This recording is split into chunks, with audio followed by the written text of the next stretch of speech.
Hi there, I hope you're well. I've just been to a very inspiring talk by a lady about 7 things that we can do to try and help save the world, basically. She works for the Environmental Quality Mark in the Peak District, and yeah, as I say, she set out 7 things that we can do, which I'll share in a separate post because it was so inspiring. And the last point that she made was, it was just a quote from Gandhi that we have to be the change that we want to see in the world. And when it's a monthly thing that I go to these talks, and we always have cups of tea and things, and we were talking just about milk because that has quite a high carbon footprint. And I mentioned how I've just started to make my own almond milk, because I'm always running out of it and they don't sell it at the local Spar.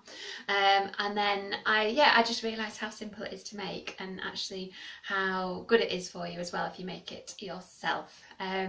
So yeah, quick video now, as I say, just to show you. There's literally just a handful here of organic almonds, because that was another point that she mentioned, that yeah, how much more beneficial obviously it is to the environment just to go organic as much as possible. I buy like most of my produce sort of here online.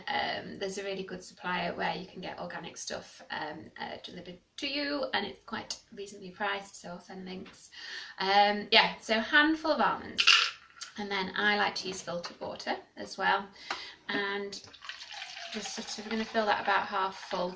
It's not really an exact science, well it probably is, but I can never be bothered to figure it out. So about that much. Then I leave them to soak for 8 hours, more or less, give or take. Now, you don't always have to do that. You can just go straight on with blitzing it. But soaked almonds in and of themselves are really, really good for health. In fact, I quite often have some just in the fridge that I've soaked previously that I can have as a little snack, because yeah, almonds are massively good for health. They've got so many nutrients in them. My little list here, I've got yeah, vitamin E, zinc, calcium, magnesium, omega-3 fatty acids, really sort of high in those, protein as well, so it's a really good snack to have that's going to fill you up. But by soaking them, it makes all of the nutrients massively more bioavailable for your body to absorb. And the reason being, just to get a bit sciencey, is that there's enzyme inhibitors on dried almonds that stop you from absorbing, whereas once you soak them, then it deactivates the inhibitors and also activates some of the enzymes within the nut, so that you just get far more bang for your buck. And actually they taste quite a bit nicer as well. It's almost like, yeah, they absorb a bit of water and they go a little bit more juicy and not really crunchy, but yeah, anyway, just take my word for it. It's as simple as that. Covering them in water and leaving for approximately 8 hours, and then store them in the fridge afterwards, otherwise there's a bit of potential for, I don't know, a bit of mold growth, that sort of thing.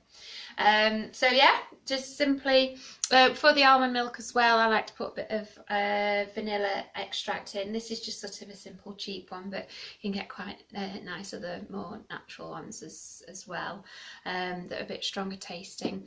Little pinch of sea salt also.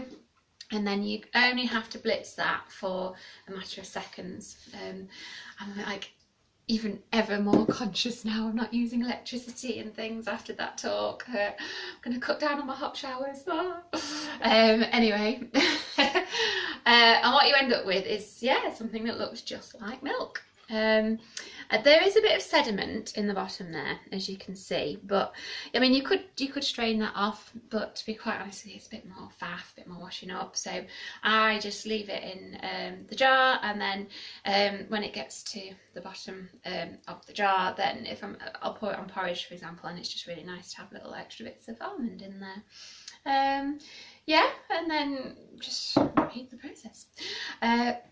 Obviously, well, not obviously, but if I have a cup of tea, then I'm sorry, I just can't do almond milk in it. I mean, it's not the end of the world if I have to, but you can't beat proper milk in a good cup of tea.